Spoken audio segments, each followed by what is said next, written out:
Eh, para iniciar esta mañana con tanta información, vamos a movernos al área de los pequeños.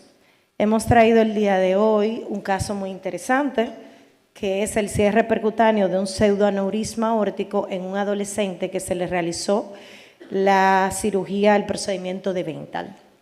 Se trata de un masculino de 12 años de edad que fue evaluado por un dolor torácico. El paciente no tenía síntomas antes de esa edad y fue referido a nuestra consulta por los hallazgos de una cardiopatía congénita. Cuando evaluamos al paciente, el paciente está hipertenso, tiene un fenotipo peculiar y las medidas antropométricas que tienen acá.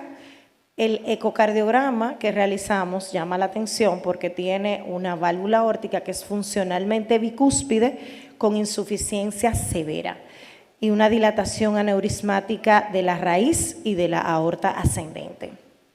El paciente, como tiene hipertensión y el síndrome que descubrimos que tiene el paciente es un síndrome de cutis laxa, para ponerlos en contexto, es como un familiar de síndrome de Marfan, de los demás, forma parte del grupo de los pacientes que tienen alteración genética del tejido conectivo, que afecta a la elastina, y eso es parte importante de las arterias principales, como es la aorta.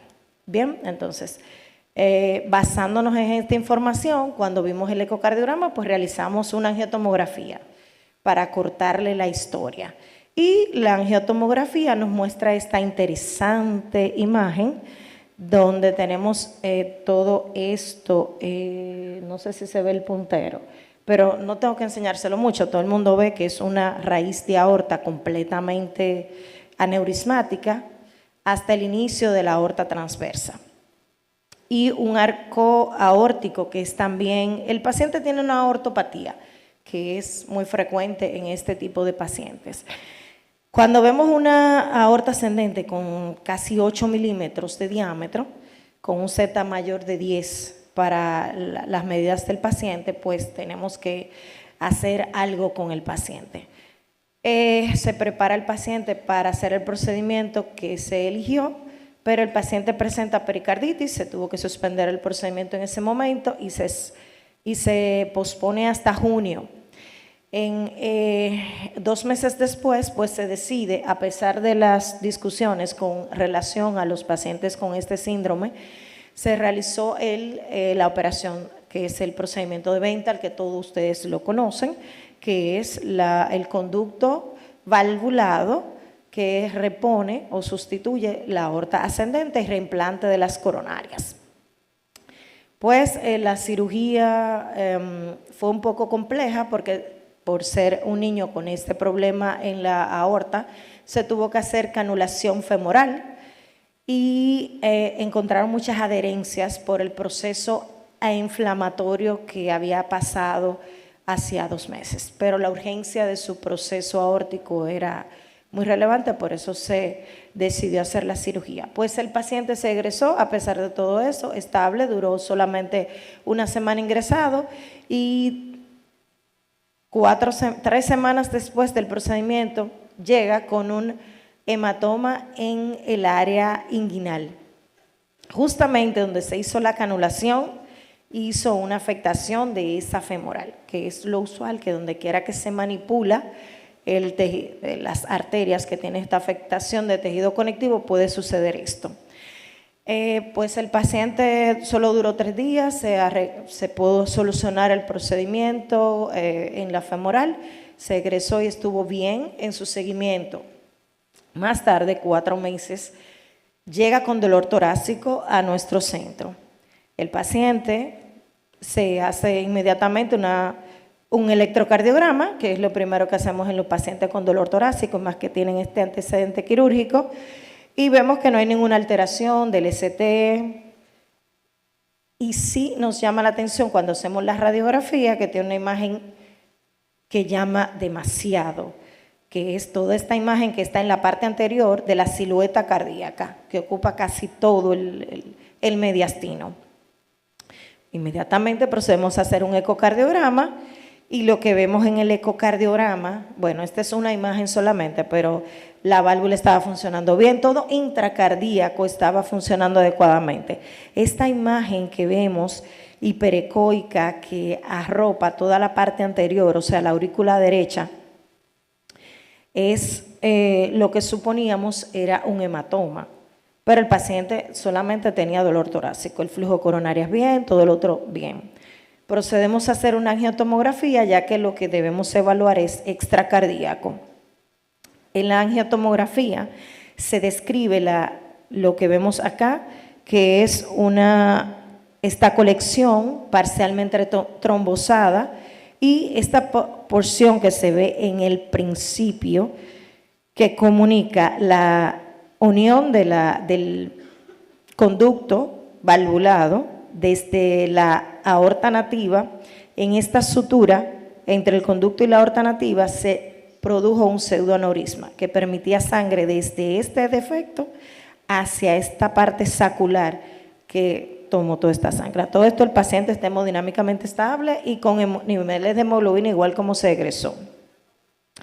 Ante esta envergadura de caso, pues todo el equipo se reúne y todo el mundo está preocupado por la situación. Una cirugía reciente, entonces tenemos que dilucidar qué es mejor, reintervenirlo o hacer algún procedimiento con intervencionismo que pueda ayudar.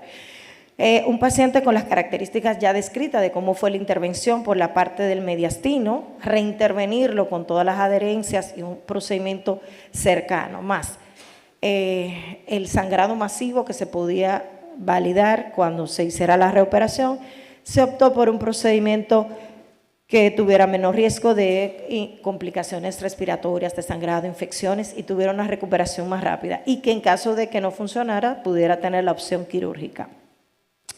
Por lo tanto, se decide hacer el intervencionismo. ¿Y qué se decidió? Bueno, en estos casos lo que se tiene ventilado es o colocar algún tipo de dispositivo que pueda ocluir la parte que está permitiendo el paso a través del pseudoaneurisma que se creó. Como vemos aquí en esta proyección, en esta cinegeografía vemos, claro, previamente evaluamos que el conducto, la válvula, las coronarias estuvieran todo bien. Y esto que ven acá es la parte entre el conducto valvulado, que sustituye, o sea, toda la raíz de la aorta, fue sustituida por el procedimiento de Bentall, y esto es en la unión de esto con la aorta nativa, que pasa todo este flujo de sangre a esta cavidad que está con sangre parcialmente trombosada y activa. Pues se hicieron varias proyecciones para definir el tamaño y el tipo de dispositivo que íbamos a utilizar. El dispositivo que decidimos utilizar fue un dispositivo como la medida que se veía en las cinegeografía promedio era entre 4.5 y 5 milímetros, o sea, el hueco por donde pasaba el cuellito más estrecho del pseudoaneurisma, pues se decidió usar un dispositivo de cierre de CIA. Este dispositivo tiene 2 discos y una cintura. Entonces, la cintura mide 6 y los lados que van a los discos, uno mide 18 y el otro 14. Tomando estas medidas en cuenta, pues se hace la canulación femoral, se pasa un sistema 6, pasamos el dispositivo que fue uno de 6 milímetros para no poner un dispositivo tan grande en una aorta que está, o sea, la aorta no podemos obstruirla con el disco. Y el pseudoaneurisma iba a coger todo lo que nosotros le pusiéramos externamente. Entonces, lo que procedemos a hacer es colocar el primer disco en la parte del cuello que va hacia el pseudoaneurisma y el segundo disco, por supuesto, hacia el interior de la aorta ascendente. Pues cuando se hace la cinegeografía, inicialmente queda con un cortocircuito residual. Pasamos unos minutos esperando que hiciera el efecto de la trombosis que normalmente esperamos, y ciertamente minutos más tarde no vemos liqueo residual. El paciente se hizo con Solo con la canulación femoral, el paciente se extubó ahí en la sala y todo se fue al área de recuperación, no tuvo que ir a cuidado intensivo y el paciente se fue al día siguiente con su medicación usual para hipertensión, aspirina y demás. Todo estable.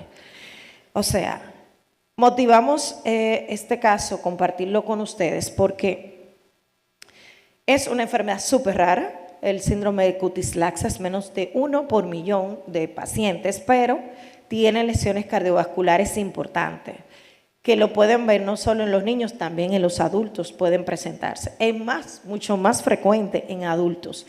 En la literatura, cuando revisamos los casos que tuvieron que utilizar una reintervención y optaron por reintervenirlo con cateterismo, en todos fueron adultos. El procedimiento de Bentall, ustedes lo conocen, es mucho más frecuente en adultos y por tanto pueden tener este tipo de complicaciones mucho más frecuentes que nosotros. En los pacientes con cardiopatías de este tipo, como son en cardiopatías congénitas y secundarias a síndromes genéticos, son muy diferentes. Hay que ser creativos y hay que tener varias opciones en la mesa para ellos. Entonces, en conclusión, este caso nos trajo de aprendizaje que es muy importante el seguimiento postoperatorio cercano de estos pacientes, porque pueden presentar complicaciones en corto plazo y a largo plazo por el sustrato que tienen del tejido conectivo. La detección y el tratamiento oportuno son esenciales para prevenir la morbilidad futura y que el tratamiento endovascular puede ser considerada, está demostrado ya, que es una opción para pacientes posoperados con complicaciones que requieren alguna reintervención, ya que el cateterismo intervencionista nos ofrece una herramienta clave para manejar este tipo de complicaciones, disminuyendo los riesgos de una reoperación y mayor recuperación para los pacientes. Es todo, muchas gracias. Desde mi centro de trabajo, desde la ciudad de Santo Domingo en Sedimat. Gracias.